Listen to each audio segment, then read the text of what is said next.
Someone who has been at the forefront of this issue is Adam Kovacevic. Now, I've studied his work while on fellowship at the Atlantic Council, while in the Council's China Hub, and I know that Adam is the founder and CEO of the Chamber of Progress. He's worked at the intersection of tech and politics for more than 20 years, previously leading public policy at Google and Line. Adam, is ByteDance's TikTok divestment bill going to pass in the Senate? Honestly, I think the outlook is somewhat cloudy. We know that Senator Rand Paul is going to object to the bill moving on unanimous consent. And so that really leaves the bill to move under regular order. I also think the bill would clear the 60-vote threshold for a filibuster. But then so really, I see the key question as, do Senate Democrats want Majority Leader Chuck Schumer to bring this bill to the floor? And particularly, I think he's going to listen to the vulnerable Senate Democrats, people like Sherrod Brown and John Tester, Bob Casey. Does voting on this bill, voting for this bill and advancing it, help them in their reelection campaigns? That's often, frankly, the calculus for how the Senate majority decides to use floor time. And to be honest, and I'm somebody who thinks this bill is a good idea, I think it's a little bit unclear as to whether the Senate will take it up. Well, specifically, it would require for ByteDance, which is the parent company of TikTok, to divest within 6 months.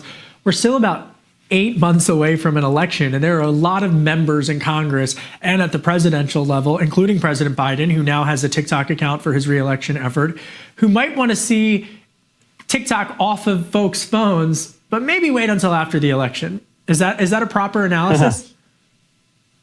Well, I do think that in the background of this debate has been this fear, particularly on the Democratic side, that a lot of voters, particularly younger voters, are using TikTok and they don't want to be held responsible for a ban. Of course, this bill isn't a ban, it's a divestiture. But there's a very real possibility that ByteDance, if faced with a divestiture demand, says, forget it. We don't want to, we're not going to divest or sell TikTok to a U.S. under any circumstances. The mechanism of this bill is novel because it doesn't require the president really to do much of anything.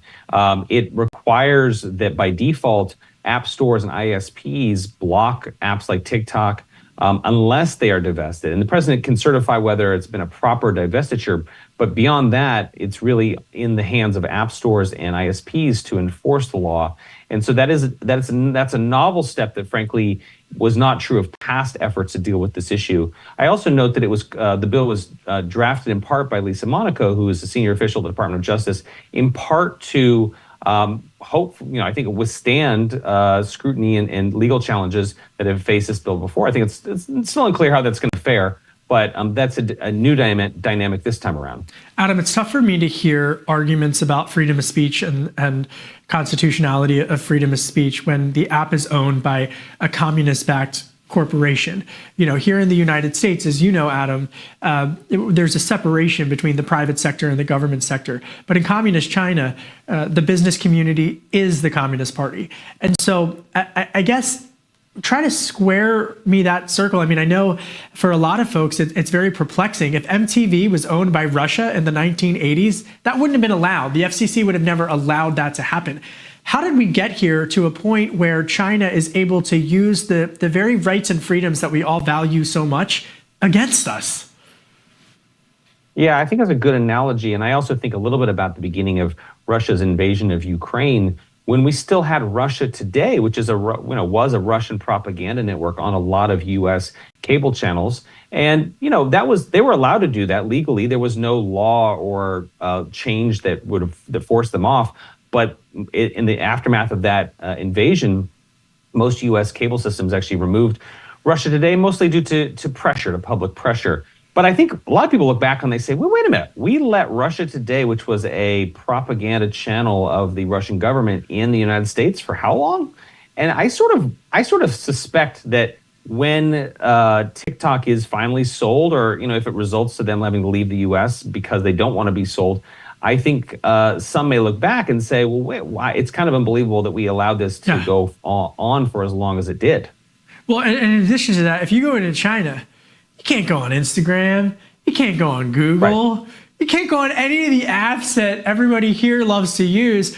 And by the way, China definitely doesn't have freedom of speech in China. So why is it that that it's okay for China not to allow U.S. innovation in their networks, but we somehow are criticized. The United States is criticized when we try to uphold the democratic principles that we all value so much. Well, you're absolutely right. And I think the reality is that the way that ByteDance has responded to these calls for divestiture sort of raise more questions, right? Because look, if TikTok is just a harmless video app, why does the Chinese government care so much about retaining U.S. ownership, right? And so every objection they make really kind of deepens the sense that China views this app, which, by the way, they don't even allow to operate in China, that it has a strategic national security purpose for China. And so, I just think like that kind of behavior just raises more questions about the sort of, again, national security value that the app has for the Chinese government.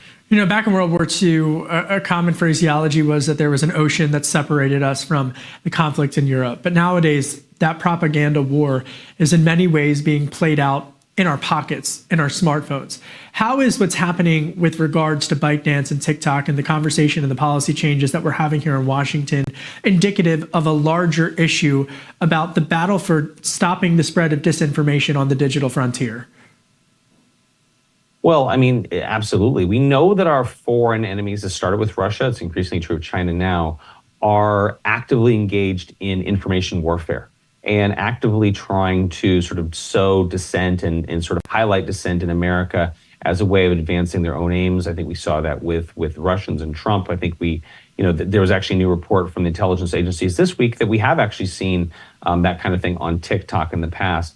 And so I do think, we want to be eyes open about the potential risks. And I'm one who's actually less concerned about the sort of data privacy risks and is more concerned about the propaganda risks coming from Chinese control. Because again, TikTok being owned by ByteDance, they're subject to Chinese law. Yes, they're going to have to turn over data, but more importantly, they can't do anything content-wise that really crosses the Chinese government's aim. Very little content on Tiananmen Square, very little content on Uyghurs. I mean, it's just, you see this kind of documented in studies of what kind of content is available on TikTok. I'm old enough to remember when MySpace was a thing, when Napster was a thing. The economy survived when those apps went out of fashion. So I think the kids will be all right. But the final topic that I want to address on this point is it's not just Gen Z that is on TikTok. There is Wall Street that is invested in companies like ByteDance that are rooted financially in companies like ByteDance achieving success so that they can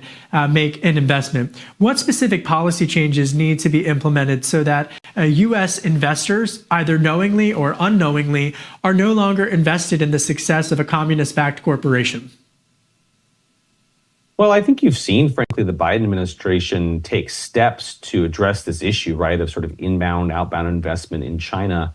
But one of the things I find interesting is that, Jeff Yass, who's one of the main U.S. investors in ByteDance, who's been a big opponent of this bill, frankly, all of the U.S. employees of TikTok would be much better off if the company was sold. There is no path for TikTok to become a public company under the current trajectory. They cannot become a public company in the U.S. They're not going to be listed on the Chinese stock exchange.